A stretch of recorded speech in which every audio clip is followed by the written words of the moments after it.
My wife stood over my bed holding two heavy painkillers and a glass of water, smiling like a devoted angel, completely unaware that her phone in her bathrobe pocket was still connected to her mother on speakerphone. And her mother's exact, tinny voice vibrated right through the fabric.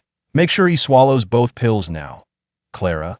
If he wakes up fully conscious before Saturday, he will realize you forged his name on the house deed, and Greg is going to federal prison."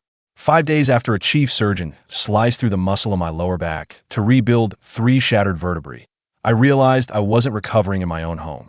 I was being executed financially in broad daylight. I didn't flinch. I didn't gasp. I let my jaw hang slightly loose and made my eyes look dull and heavy, floating in what she assumed was a narcotic haze. "Here you go, honey," Clara cooed, her voice dripping with artificial sweetness that made my blood run cold. "Take these too. The doctor said we cannot let the pain catch up to you." I let her place the 2 white oxycodone pills on my tongue. I took a gulp of water, made a loud swallowing sound, and hid both tablets under my tongue like a prison inmate surviving an asylum. The moment she turned her back to head downstairs, I spat both intact pills into a tissue and shoved them into the zippered pocket of my spinal brace. She thought I was an incapacitated idiot. She thought 5 days of bed rest had turned a 42-year-old structural engineer into a helpless mark. What Clara didn't know was that my mind was sharper than it had ever been, carved clean by pure, unfiltered fury. And what she was planning with her family for Saturday morning was about to explode right back in their faces. I lay in the dark listening to her footsteps fade down the stairs, and I started doing the math. The house we were living in wasn't marital property. It had belonged to my grandfather, then my father, and was passed solely to me. It was a 3-story historic craftsman on 4 acres of prime woodland, completely paid off and appraised at $1,200,000. For 15 years, Clara's family had treated my life and my bank accounts like a free municipal loan service. Her brother Greg was a serial fraudster who had just ruined his 3rd commercial business venture. Her parents, Beatrice and Arthur, were professional parasites who hadn't paid for a single major appliance or vacation in over a decade. And now, because Greg was facing immediate indictment for wire fraud, Clara's grand solution was to take advantage of my post-surgery recovery, forge a power of attorney, strip $700,000 of equity out of my ancestral home through an emergency line of credit, and hand it to her criminal brother. I reached under my pillow, pulled out my phone, and called Arthur Sterling. Arthur wasn't just my father's oldest friend. He was 71 years old, possessed 40 years of trial experience, and was easily the most ruthless estate attorney in the state. "Julian," Arthur's heavy voice rasped into my ear. "It is nearly 11 at night. Is something wrong with the incision?" "Arthur," I whispered, my voice tight and hard as steel. "I need you to listen to me very carefully. Do not interrupt me. My wife is trying to steal my grandfather's house while I am flat on my back." There was a 3-second silence on the line. When Arthur spoke again, all the warmth was gone. It was replaced by the cold, calculated tone of a man ready for war. "Tell me every word." I laid out the entire conspiracy in 2 minutes flat. The phone call I just overheard. The crooked notary named Sarah Jenkins, whom Greg had lined up. The plan to bring 12 relatives to my home on Saturday morning to pack the guest rooms, isolate me in my bedroom, and gaslight anyone who questioned my mental state by claiming I was suffering from post-operative delirium. "She has already made a move, Julian," Arthur said grimly. "My office flagged an unauthorized inquiry on your family trust account 2 days ago. Someone attempted to initiate a home equity line of credit for $350,000 using your social security number and a digitized signature. The bank put an automatic hold on it because we placed a medical restriction on the trust prior to your surgery." My heart hammered against my ribs like a sledgehammer. She didn't even wait for the surgical drains to come out of my back. "No, Artur Groliv." She didn't. Legally, Julian, if 12 of her relatives move into that house on Saturday, the police will treat it as a civil domestic dispute. They will not evict her family while she is legally residing there. And if she gets you to sign that power of attorney under heavy sedation, proving fraud in court could take 3 years of brutal litigation. By then, the money will be sitting in an offshore account and your home will be foreclosed on. "I can barely walk to the bathroom, Arthur," I said through gritted teeth. "If 12 of them surround my bed, I won't have the physical strength to fight them off." "You aren't going to fight them off," Arthur said, a slow, dangerous satisfaction creeping into his voice. "We're going to lock them out of the entire property before they even put their cars in park. But you have to follow my exact instructions. Can you get out of that bed tomorrow morning without her knowing? I will crawl if I have to, I said. What is the plan? First, physical extraction, Arthur instructed.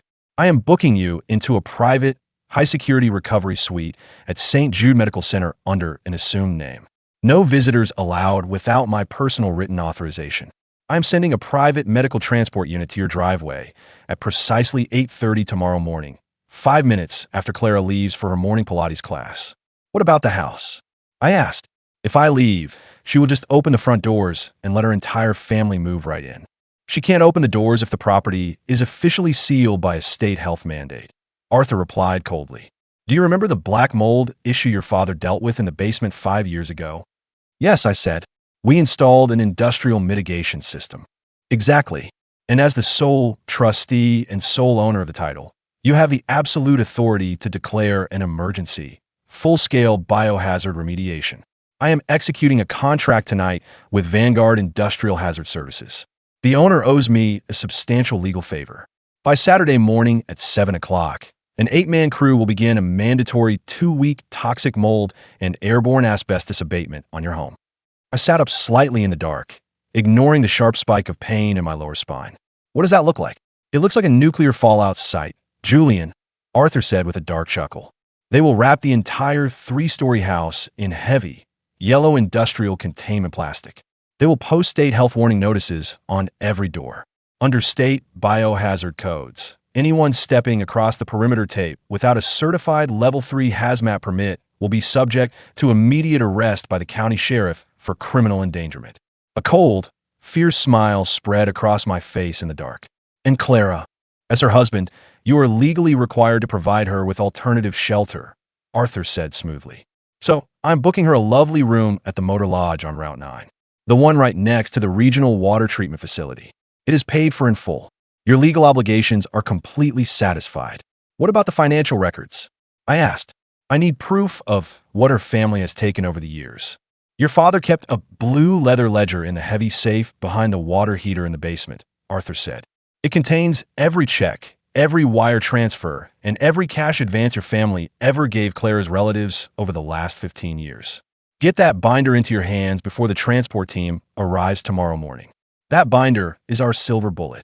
I will get it, I said. I'll see you at the clinic, Arthur. Keep your mouth shut, don't take those pills, and play the dying husband for 7 more hours, Arthur said. Let her think she has already won. Thursday morning broke cold and overcast. I watched Clara through slit eyelids as she moved around the bedroom at 7 in the morning, humming a soft, cheerful tune. She looked radiant for a woman whose husband had been chopped open 5 days prior. Good morning, sweetheart, she said, leaning down to kiss my cheek. She smelled of expensive perfume paid for by my credit card. How was the back feeling today? Horrible, I groaned, making my voice sound weak, raspy, and thick with fake exhaustion.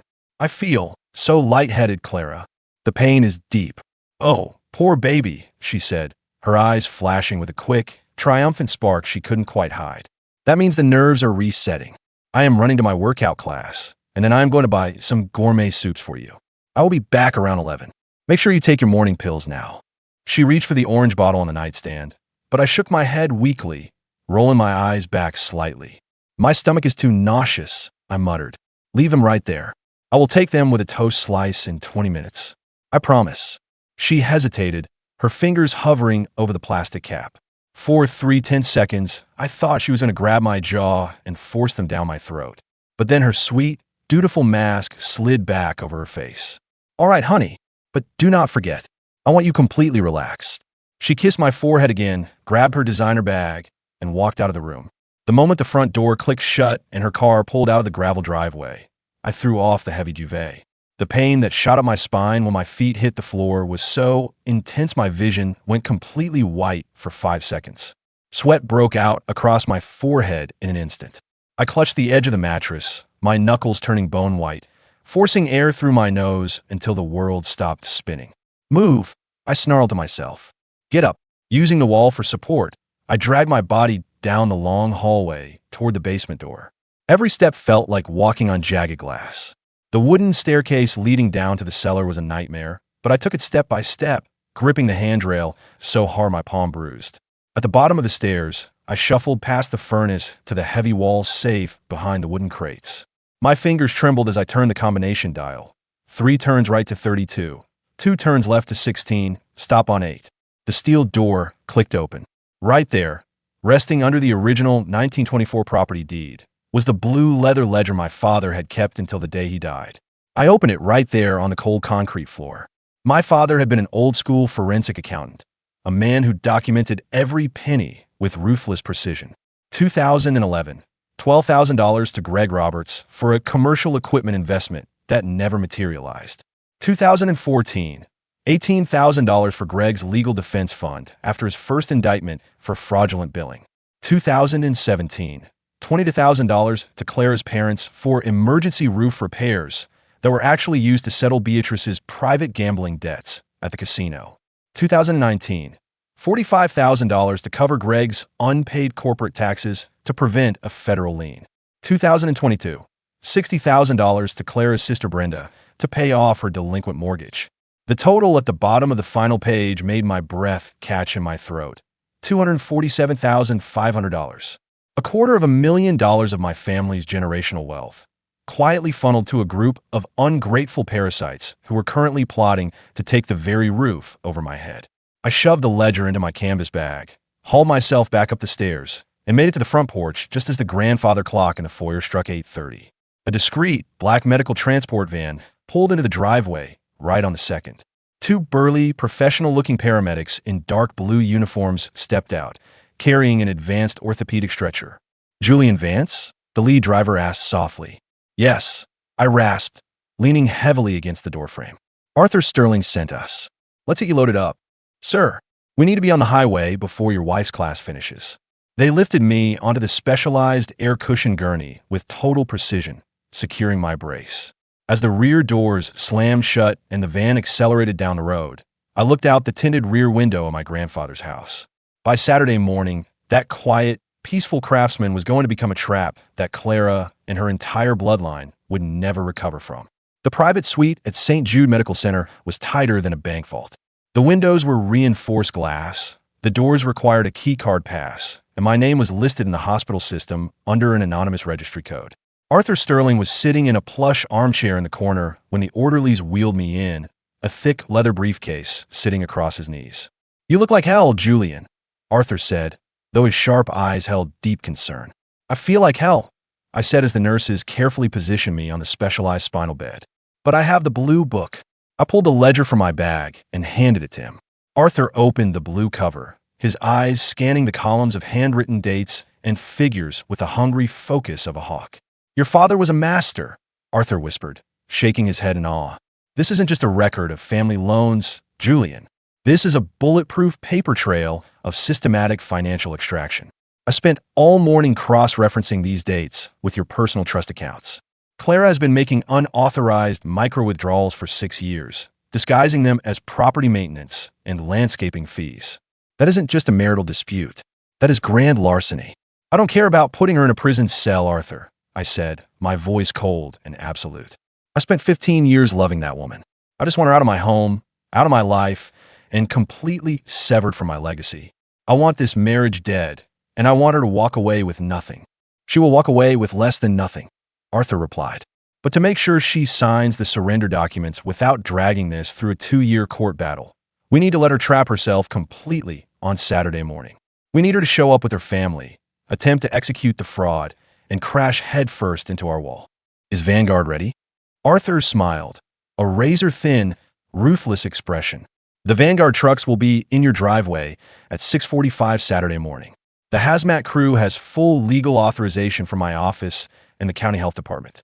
By 8 o'clock, your home will look like a biohazard quarantine zone. Clara will receive an automated security alert at 7:15 informing her that access is barred due to a critical environmental hazard.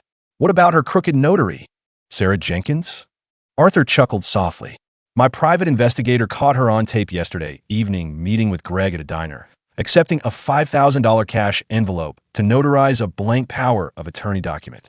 If she sets foot on your property on Saturday to execute that paper, she will be arrested on the spot for felony conspiracy." For the next 48 hours, I laid in that hospital bed and let the medical team do their work. They put me on an advanced, non-narcotic intravenous anti-inflammatory protocol. By Friday afternoon, the swelling along my spinal column had dropped significantly. For the first time in a week, I could stand upright without gasping for breath.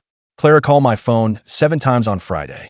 I answered every single call, intentionally slurring my words, whispering that I was in bed, that the pain was unbearable, and that I was taking all the pills she left. She played the role of the sweet, worried wife to perfection. "Just stay in bed, my love," she cooed over the speaker. "Do not worry about a thing. I'm going to make sure everything is taken care of this weekend. Just sleep." She didn't mention that her brother Greg had just filed for emergency corporate bankruptcy. She didn't mention that her parents, her sister Brenda, and 6 extended relatives were currently driving across state lines in a convoy of 3 vehicles to occupy my house. She thought she was playing chess with a drugged-up invalid. She had no idea she was walking straight into a steel cage. Saturday morning arrived with a clear, freezing blue sky. I sat upright in my medical bed, a laptop resting on my tray table, displaying 4 live, high-definition camera feeds from my home security system. Arthur sat beside me, sipping black coffee, his eyes glued to his tablet. At 6:45 sharp, 3 massive white commercial trucks backed down my long gravel driveway.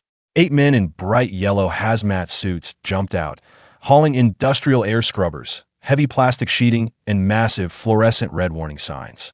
By 7:30, the entire front porch, the oak doors, and the ground floor windows of my Craftsman home were sealed behind thick, translucent containment plastic. Giant red posters were stapled across the barricades. Danger: severe toxic mold and asbestos contamination. Property sealed by order of state health authority. Unauthorized entry is a Class B felony. At 9:45, the convoy arrived. First came Greg's battered black SUV, packed to the roof with suitcases, coolers, and his shouting kids. Right behind him were Clara's parents in their silver luxury sedan, followed by her sister Brenda's broad family minivan. 12 people. 12 greedy, entitled relatives arriving to take over my home, strip my equity, and turn my recovery into a living hell. Clara's white convertible was already parked near the garage. She had arrived early to prepare the master bedroom, and to ensure I was completely incapacitated before the circus arrived. On the live camera feed, I watched Clara step out of her vehicle wearing a bright summer dress. She took 3 confident steps toward the front porch, then froze like she had been struck by lightning. Her mouth dropped wide open. She stared at the massive, plastic-wrapped fortress, the hum of the giant industrial air scrubbers echoing across the lawn, and the workers in yellow hazmat suits moving back and forth like military personnel. Her family spilled out of their vehicles, their faces twisted in absolute confusion and immediate outrage. Beatrice, Clara's mother, was already waving her arms frantically in the air, her face turning purple as she marched toward Clara.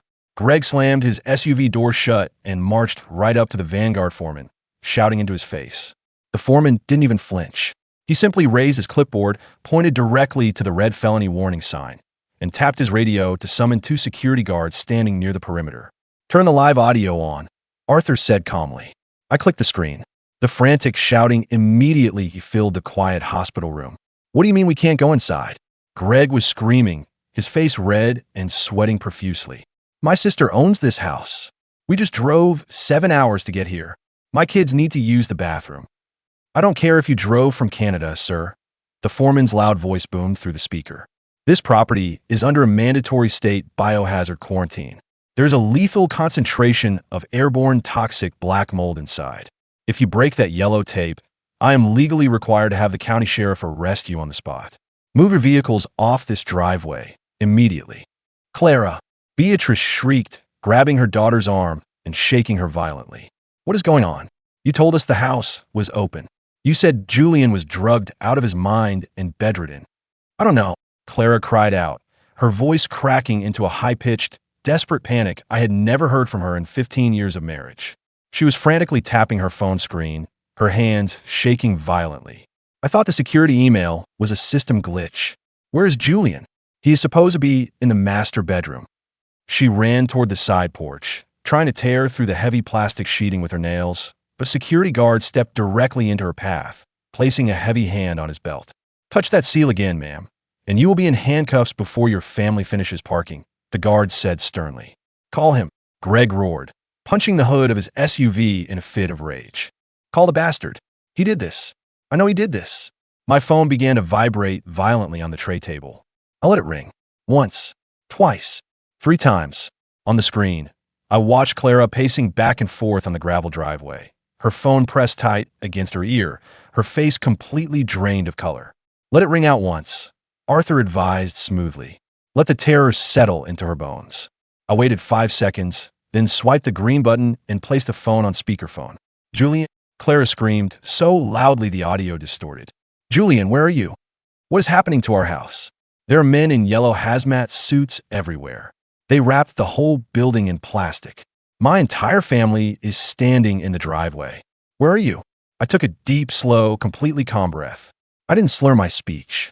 I didn't sound tired. My voice was as cold and sharp as a surgeon's scalpel. Hello, Clara, I said. I'm not in the house. An absolute, dead silence fell over the other end of the line.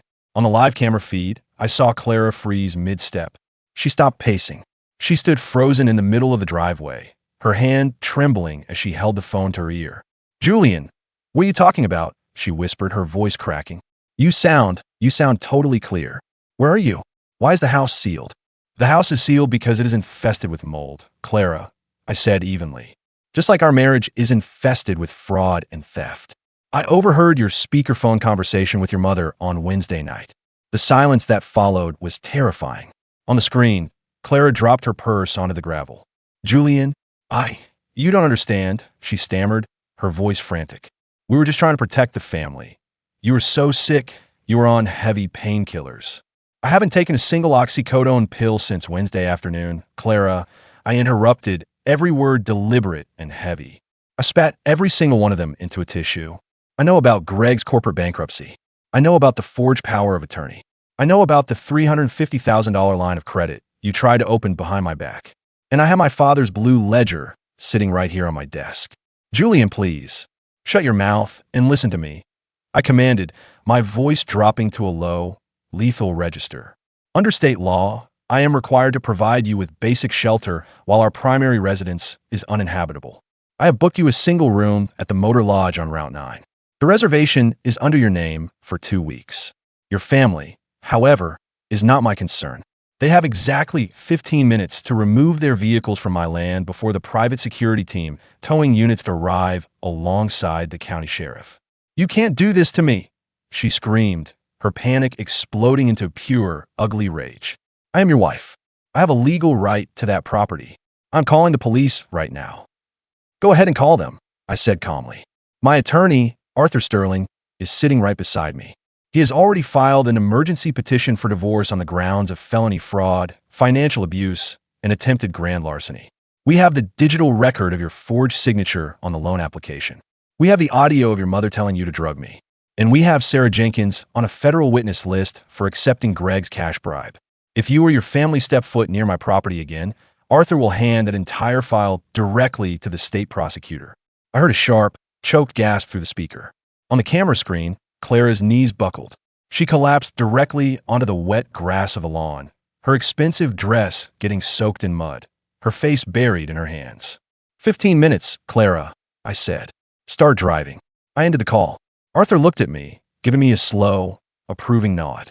Flawlessly executed, Julian. Your father is smiling down on this room right now. On the monitor, absolute chaos erupted.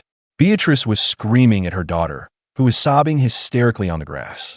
Greg was stomping around his SUV, cursing loudly and slamming his fists against a roof before realizing the security guards were already taking photos of his license plate. Clara's sister Brenda was frantically shoving her crying children back into her minivan, terrified of being named in a felony conspiracy indictment. Within 12 minutes, the parasitic army tore itself apart. Greg's SUV screeched out of the driveway, kicking up gravel, followed immediately by Brenda's minivan. Clara's parents stayed just long enough for Beatrice to scream at the yellow-suited hazmat workers one last time before dragging her husband into their sedan and speeding off down the road. Finally, only Clara remained.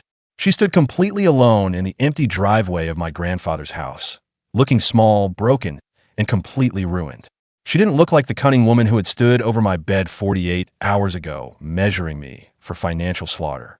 She looked like a thief who had just realized the vault door had locked behind her forever. She crawled in her car, started the engine, and drove away. I spent the next 12 days in the quiet sanctuary of the recovery wing. Without the toxic weight of my wife's family hanging over my head, my body healed at a rate that shocked the chief surgeon. By the end of the second week, I was walking upright without my brace, my spine strong, my mind completely liberated. Arthur handled the legal proceedings with brutal efficiency. Her lawyer called me this morning. Arthur told me on my final day in the hospital. They are practically begging for an out-of-court settlement. Clara wants the divorce signed quietly. She is terrified of the state prosecutor. She knows that if Greg's creditors get hold of that forged loan application, Greg will spend the next 5 years in a federal penitentiary. What are her terms? I asked, looking out the window at the morning sun. She surrenders everything, Arthur said flatly. 0 alimony, 0 claim on the house, 0 claim on the family trust or retirement accounts. She keeps her leased vehicle and her personal clothes. In exchange, you agree not to push the criminal forgery charges with the district attorney. Hand me the pen, I said. I moved back into my home on a warm Tuesday afternoon. The Vanguard crew had finished their work 3 days prior. The house was immaculate. The old basement smell was completely gone, replaced by the clean scent of fresh timber and polished hardwood. The afternoon sun streamed through the 3-story stained glass windows, and the quiet inside my grandfather's house was absolute. I stood in the middle of the living room, taking a deep, clean breath. For 15 years, I had felt like a stranger in my own home, constantly managed, constantly drained to support people who viewed me as nothing more than an open checkbook. Now, it was finally my home again. My phone chimed in my pocket. It was an unknown number. I took a breath and answered. Julian, it was Clara. Her voice was unrecognizable, devoid of all its fake sweetness, flat, exhausted, and completely defeated. Clara, I said, my voice steady and completely devoid of anger. You shouldn't be calling this number. I know, she whispered softly. I wanted to say I'm sorry, Julian. Not just for the money. I'm sorry I forgot who you were. I thought you would just let us push you forever. I know you did, I said cold and clear. That was your mistake. I was willing to protect you, Clara. I was never going to let you destroy me. There was a long, heavy pause on the line. I could hear the loud roar of highway traffic in the background. She was calling from the cheap motel next to the water treatment plant. Are you going to be okay? She asked quietly. I'm already better than I've been in 15 years, I said. Goodbye, Clara. I hung up the phone and stepped out onto the wide wooden porch my grandfather had built with his own hands. The ancient oak trees stood tall and unshakable in the wind, their roots buried deep in the earth, untouched by the storm. If you have ever felt like the people you love are slowly draining the life out of you, if you have ever allowed your boundaries to be erased until you felt like a ghost in your own home, let this be your reminder. It is never too late to stop taking the poison. It is never too late to stand your ground, look the parasites in the eye, and show them the math.